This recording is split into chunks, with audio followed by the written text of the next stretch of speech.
Hello guys, welcome back to peak time learners. ഈ വീഡിയോയിൽ third സെമസ്റ്ററിലുള്ള design and analysis of algorithm ആ സബ്ജക്റ്റിൻ്റെ ഫസ്റ്റ് മോഡ്യൂളിൻ്റെ ടോപ്പിക്കാണ് അപ്ലോഡ് ചെയ്യാൻ പോകുന്നത്. ആൻഡ് ആദ്യം ഫസ്റ്റ് മോഡ്യൂളിൽ എന്തൊക്കെ ഉണ്ടെന്ന് നോക്കാം. ഫസ്റ്റ് മോഡ്യൂൾ രണ്ട് പാർട്ടാണ് ഉള്ളത്. First one review of algorithm analysis and second part divide and conquer. അതാണ്. അപ്പോൾ ഫസ്റ്റ് പാർട്ടിൽ time and space complexity, asymptotic notations, recurrence equations, solving recurrence equations, substitution method and iteration method. Then second പാർട്ടിൽ control abstraction, merge sort, quick sort and matrix multiplication. ഇത്രയേ ഉള്ളൂ നമ്മളുടെ first module. അപ്പോൾ ഈ വീഡിയോയിൽ അൽഗോരിതം അനാലിസിസിൻ്റെ റിവ്യൂ നോക്കാം. Like time and space complexity, asymptotic notations ഇതുവരെ നോക്കാം. ഇനി അടുത്ത വീഡിയോയിൽ റിക്കറൻസ് ഇക്വേഷൻ എന്താണ്, പിന്നെ അത് സബ്സ്റ്റിറ്റ്യൂഷൻ മെത്തേഡും ഇറ്ററേഷൻ മെത്തേഡൊക്കെ വെച്ചിട്ട് എങ്ങനെ ചെയ്യണമെന്ന് കുറച്ച് പ്രോബ്ലംസും കൂടി നോക്കാം. അപ്പോൾ അൽഗോരിതം എന്താണെന്ന് നോക്കാം.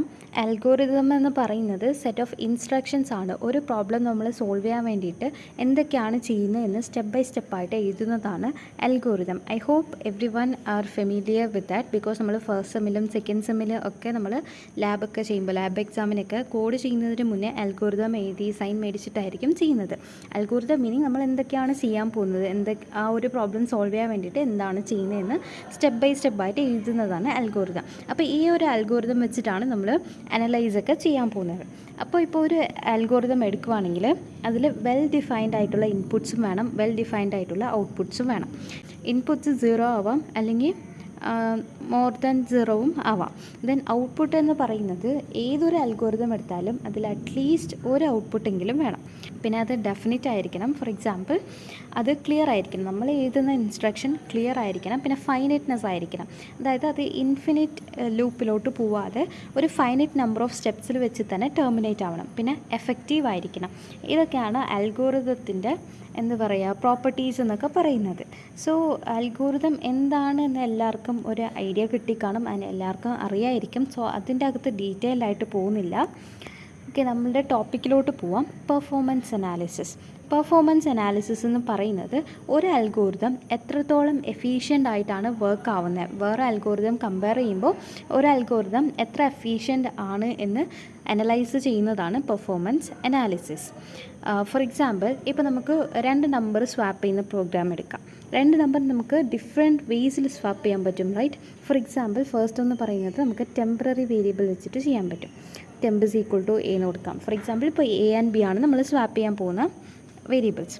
Temp equal to a, a equal to b, b equal to temp. ഇങ്ങനെ കൊടുത്താൽ നമുക്ക് എയും ബിയും സ്വാപ്പ് ആവും. ഇത് കഴിഞ്ഞിട്ട് പ്രിൻറ്റ് ചെയ്താൽ മതി. ഇനി സെക്കൻഡ് മെത്തേഡ് എന്ന് പറയുന്നത് a is equal to a plus b, b is equal to a minus b and a is equal to a minus b. ഇങ്ങനെ കൊടുത്താൽ നമുക്ക് സ്വാപ്പ് ആവും. ഫസ്റ്റ് മെത്തേഡ് എന്ന് പറയുന്നത് നമ്മൾ ടെമ്പററി ആയിട്ട് ഒരു വേരിയബിൾ എക്സ്ട്രാ യൂസ് ചെയ്തു. ഇതിൽ ടെമ്പററി വേരിയബിൾ ഒന്നും യൂസ് ചെയ്തില്ല, ഡയറക്റ്റ് ഈ രണ്ട് വേരിയബിൾ മാത്രം വെച്ച് തന്നെ നമ്മൾ കണ്ടുപിടിച്ചു. അപ്പോൾ ഇങ്ങനെ നമുക്ക് ഒരു പ്രോബ്ലത്തിന് തന്നെ ഡിഫറെൻറ്റ് സൊല്യൂഷൻസ് ഉണ്ട്, ഡിഫറെൻറ്റ് അൽഗോരിതംസ് ഉണ്ട്. അപ്പോൾ അങ്ങനെയുള്ള ഡിഫറെൻറ്റ് അൽഗോരിതംസ്, അതിൽ ഏതാണ് നല്ല അൽഗോരിതം, ഏതാണ് എഫിഷ്യൻ്റ് ആയിട്ടുള്ള അൽഗോരിതം എന്ന് നമ്മൾ അനലൈസ് ചെയ്ത് കണ്ടുപിടിക്കുന്നതാണ് പെർഫോമൻസ് അനാലിസിസ്. ആൻഡ് ഇതിനെ പെർഫോമൻസ് അനാലിസിസിനെ നമുക്ക് രണ്ട് വേസിൽ കണ്ടുപിടിക്കാൻ പറ്റും. ഫസ്റ്റ് വൺ ആണ് time complexity, second one space complexity. അപ്പോൾ ആദ്യം ടൈം കോംപ്ലക്സിറ്റി എന്താണെന്ന് നോക്കാം. Time complexity meaning the amount of time that an algorithm requires for its execution is known as time complexity. ഒരു അൽഗോരിതം നമ്മൾ കോഡാക്കിയിട്ട് അതിനെ റൺ ചെയ്യുമ്പോൾ ആ അൽഗോരിതത്തിന് എത്ര ടൈമാണ് എടുക്കുന്നത്, അതിൻ്റെ എക്സിക്യൂഷന് എത്ര ടൈമാണോ എടുക്കുന്നത്, അതാണ് ടൈം കോംപ്ലക്സിറ്റി. ഇനി ഈ ടൈം കോംപ്ലക്സിറ്റി ഡിഫറെൻറ്റ് ടൈപ്സ് ഉണ്ട്. ബെസ്റ്റ് കേസ് ഉണ്ട്, വേർസ്റ്റ് കേസ് ഉണ്ട്, ആവറേജ് കേസ് ഉണ്ട്. ബെസ്റ്റ് കേസ് എന്ന് പറയുമ്പോൾ ആ അൽഗോരിതത്തിന് മിനിമം ടൈം മതി, പെട്ടെന്ന് എക്സിക്യൂട്ട് ചെയ്യും. വേർസ്റ്റ് കേസ് എന്ന് പറയുന്നത് മാക്സിമം എമൗണ്ട് ഓഫ് ടൈം വേണം. ആവറേജ് കേസ് എന്ന് പറയുന്നത് ബെസ്റ്റും അല്ല വേർസ്റ്റും അല്ല, നടുക്ക് ആവറേജ് ആയിട്ട് നിൽക്കുന്നതാണ് ആവറേജ് കേസ്. ഇതിനൊരു എക്സാമ്പിൾ വെച്ചിട്ട് പറയാം. നമ്മൾ യൂഷ്വലി ലീനിയർ സെർച്ചിൽ എന്ത് ചെയ്യും, ഒരു അറേ കാണും. ഫോർ എക്സാമ്പിൾ, ഇപ്പോൾ 1, 10, 20, 5, 2 ഇങ്ങനെയാണ് ഉള്ളതെന്ന് വയ്ക്കാം. ഇനി ഇതിൽ നമ്മൾ ലീനിയർ സെർച്ച് പെർഫോം ചെയ്യണം. ലീനിയർ സെർച്ച് പെർഫോം ചെയ്തിട്ട് നമ്മൾ 20 ഉണ്ടോ എന്ന് ചെക്ക് ചെയ്യണം. അപ്പോൾ ലീനിയർ സെർച്ച് എങ്ങനെയാണ് വർക്ക് ആവുന്നത്? ഇപ്പോൾ നമ്മൾ 20 ആണ് സെർച്ച് ചെയ്യുന്നത്. ലീനിയർ സെർച്ച് എന്ന് പറയുമ്പോൾ ഓരോ എലമെൻറ്റായിട്ട് ഫ്രണ്ടിൽ നിന്ന് ഓരോ എലമെൻറ്റായിട്ട് ചെക്ക് ചെയ്യും. നമ്മൾ സെർച്ച് ചെയ്യുന്ന എലമെൻറ്റും അതിലുള്ള എലമെൻറ്റും സെയിം ആണോ എന്ന്. ഫോർ എക്സാമ്പിൾ ഇത് 20, അപ്പോൾ ആദ്യം ഈ ഫസ്റ്റ് എലമെൻറ്റുമായിട്ട് കമ്പയർ ചെയ്യും. 20 = 1 ആണോ? നോ, അപ്പോൾ ഫോൾസ്. അപ്പോൾ അടുത്ത പൊസിഷനിലോട്ട് പോകും. 10 = 20 ആണോ? നോ, അതും ഫോൾസ്. അപ്പോൾ വീണ്ടും അടുത്ത പൊസിഷനിലോട്ട് പോകും. 20 = 20, കണ്ടീഷൻ ട്രൂ, അപ്പോൾ ഇത് പ്രിൻ്റ് ആവും. ഓക്കെ, അപ്പോൾ ഇങ്ങനെയാണ് ലീനിയർ സെർച്ച് വർക്ക് ആവുന്നത്. അപ്പോൾ ഈ ലീനിയർ സെർച്ചിൻ്റെ എക്സാമ്പിൾ വെച്ചിട്ട് best case, worst case, average case എന്താണ് എന്ന് പറയാം. അപ്പോൾ ഇതിൽ ഞാൻ എടുത്തേക്കുന്ന എക്സാമ്പിളിൽ 10, 20, 30, 40, 50 ആണുള്ളത്. ഇപ്പോൾ എനിക്കിതിൽ 10 ആണ് കണ്ടുപിടിക്കേണ്ടതെന്ന് വയ്ക്കാം. അപ്പോൾ 10 കണ്ടുപിടിക്കുമ്പോൾ എന്തായിരിക്കും നടക്കുന്നത്? നമ്മൾ ഫസ്റ്റ് എലമെൻറ്റിനോട് കമ്പയർ ചെയ്യുമ്പോൾ തന്നെ 10 = 10 എന്ന് കിട്ടിയില്ലേ? അപ്പോൾ അവിടെ മിനിമം ടൈമാണ് നമുക്ക് ആവശ്യം വരുന്നത് ഫോർ എക്സിക്യൂഷൻ. ഇതാണ് ബെസ്റ്റ് കേസ്. ഫസ്റ്റ് അറ്റംപ്റ്റിൽ തന്നെ നമുക്ക് റിസൾട്ട് കിട്ടും. ഇനി വേർസ്റ്റ് കേസ് നോക്കാം. വേർസ്റ്റ് കേസിലും സെയിം എക്സാമ്പിളാണ് 10, 20, 30, 40, 50. അപ്പോൾ ഇതിൽ ഞാൻ ഇപ്പോൾ 50 ആണ് എനിക്ക് സെർച്ച് ചെയ്യാനുള്ള എലമെൻറ്റ്. അപ്പോൾ എന്തായിരിക്കും? ആദ്യം ഈ 10ൻ്റെ കൂടെ കമ്പയർ ചെയ്യും. 10 = 50 ആണോ? ഫോൾസ്. അപ്പോൾ നെക്സ്റ്റ് എലമെൻറ്റിലോട്ട് പോകും. 20 ആയിട്ട് കമ്പയർ ചെയ്യും. 20 = 50 ആണോ? No, false. അപ്പോൾ അടുത്ത എലമെൻറ്റിലോട്ട് പോകും. 30 = 50 ആണോ? നോ. അടുത്ത എലമെൻറ്റിലോട്ട് പോകും. 40 = 50 ആണോ? നോ, അതും ഫോൾസ് ആണ്. അപ്പോൾ അടുത്ത എലമെൻറ്റിലോട്ട് പോകും. ദെൻ 50 = 50. ഇവിടെ കണ്ടീഷൻ ട്രൂ ആയി. അപ്പോൾ നമുക്ക് റിസൾട്ട് കിട്ടി. ബട്ട് ഇത് കഴിഞ്ഞിട്ട് എലമെൻ്റ് ഒന്നുമില്ല. ഇത് ലാസ്റ്റ് ആയിട്ടുള്ള എലമെൻ്റാണ് ഈ 50. അപ്പോൾ ഇതിൽ നമുക്ക് ഈ ഒരു അൽഗോരിതത്തിന് മാക്സിമം ടൈം എടുത്തു അല്ലേ? ഇതിലുള്ള എല്ലാ എലമെൻറ്റ്സും 1 by 1 നമ്മളിങ്ങനെ കമ്പയർ ചെയ്ത് ലാസ്റ്റ് എലമെൻറ്റ് വരെ പോയി.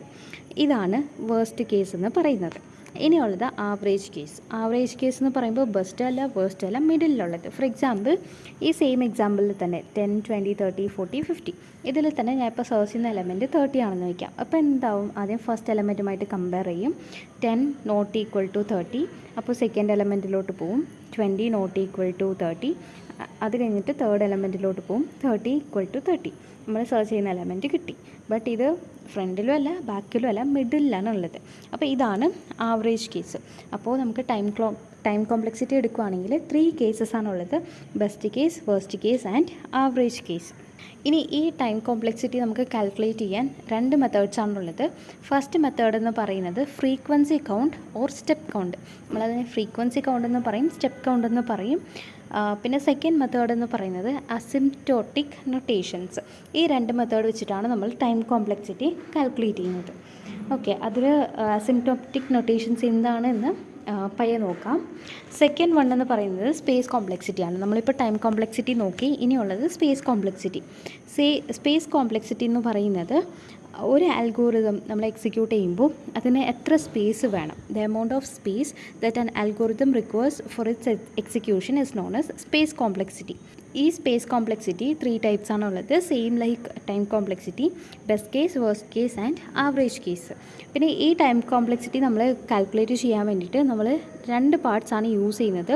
ഫസ്റ്റ് പാർട്ട് എന്ന് പറയുന്നത് ഫിക്സഡ് പാർട്ടായിരിക്കും. സെക്കൻഡ് പാർട്ട് എന്ന് പറയുന്നത് വേരിയബിൾ പാർട്ടായിരിക്കും. നമ്മൾ ഈ സ്പേസ് കോംപ്ലക്സിറ്റി എന്തിനായിരിക്കും യൂസ് ചെയ്യുന്നത്? നമ്മൾ അതിൽ യൂസ് ചെയ്യുന്ന വേരിയബിൾസ് എന്തൊക്കെയാണോ അത് നമ്മൾ യൂസ് ചെയ്യാൻ മെമ്മറി ലൊക്കേഷനൊക്കെ വേണ്ടേ? അപ്പോൾ അതിനാണ് നമ്മൾ അത് വെച്ചിട്ടാണ് നമ്മൾ സ്പേസ് കോംപ്ലക്സിറ്റി കണ്ടുപിടിക്കുന്നത്. അപ്പോൾ വേരിയബിൾസിനെ എടുക്കുകയാണെങ്കിൽ ഫിക്സഡ് വേരിയബിൾസും കാണും, വേരിയബിൾ ആയിട്ടുള്ള കോൺസ്റ്റൻസും കാണും, വേരിയബിൾസും കാണും. ഇപ്പോൾ for example for i = 0, i n, i++, ഇങ്ങനെ എടുക്കാം. ഇതിൽ എപ്പോഴും വേരി ആവുന്ന പാർട്ട് ഏതാ? ഈ ഐ അല്ലേ? ഐ ആദ്യം 0 ആയിരിക്കും, പിന്നെ 1 ആവും, 2 ആവും, 3 ആവും, അങ്ങനെ n വരെ പോവും. അപ്പോൾ ഈ ഒരു കേസ് എടുക്കുകയാണെങ്കിൽ ഇതിൽ ഈ ഐ ആണ് വേരിയബിൾ പാർട്ട്, ഇതിൽ ഈ n എന്ന് പറയുന്നത് ഫിക്സഡ് പാർട്ടായിരിക്കും. അപ്പോൾ ഒരു അൽഗോരിതത്തിൽ ഫിക്സഡ് പാർട്ടും കാണാം, വേരിയബിൾ പാർട്ടും കാണാം.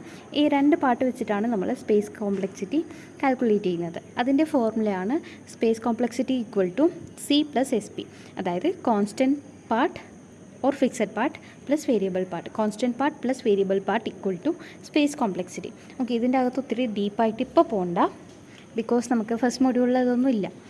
ഓക്കെ, ഇനി അസിംപ്റ്റോട്ടിക് നൊട്ടേഷൻസ് എന്താണെന്ന് നോക്കാം. ഈ അസിംപ്റ്റോട്ടിക് നൊട്ടേഷൻസ് വെച്ചിട്ടാണ് നമ്മൾ ടൈം കോംപ്ലക്സിറ്റി കാൽക്കുലേറ്റ് ചെയ്യുന്നത്, ഒരു അൽഗോരിതത്തിൻ്റെ ടൈം കോംപ്ലക്സിറ്റി. സോ ഈ ഒരു അസിംപ്റ്റോട്ടിക് നൊട്ടേഷൻ വെച്ചിട്ട് നമുക്ക് best case, average case, worst case ഇതെല്ലാം തന്നെ നമുക്ക് കാൽക്കുലേറ്റ് ചെയ്യാൻ പറ്റും. ഇതിൽ 5 ടൈപ്സ് ആണുള്ളത് asymptotic notations. First one big O notation, അത് നമ്മൾ ബിഗ് ക്യാപിറ്റൽ ലെറ്റർ ഒ വെച്ചിട്ടാണ് റെപ്രസെൻറ്റ് ചെയ്യുന്നത്. സെക്കൻഡ് വൺ എന്ന് പറയുന്നത് ബിഗ് ഒമേഗ നമ്മൾ ഇങ്ങനെ ഓം സിമ്പിൾ വെച്ചിട്ടാണ് റെപ്രസെൻറ്റ് ചെയ്യുന്നത്. തേർഡ് വൺ തീറ്റ നൊട്ടേഷൻ, അത് നമ്മൾ തീറ്റ സിമ്പിൾ വെച്ചിട്ടാണ് റെപ്രസെൻറ്റ് ചെയ്യുന്നത്.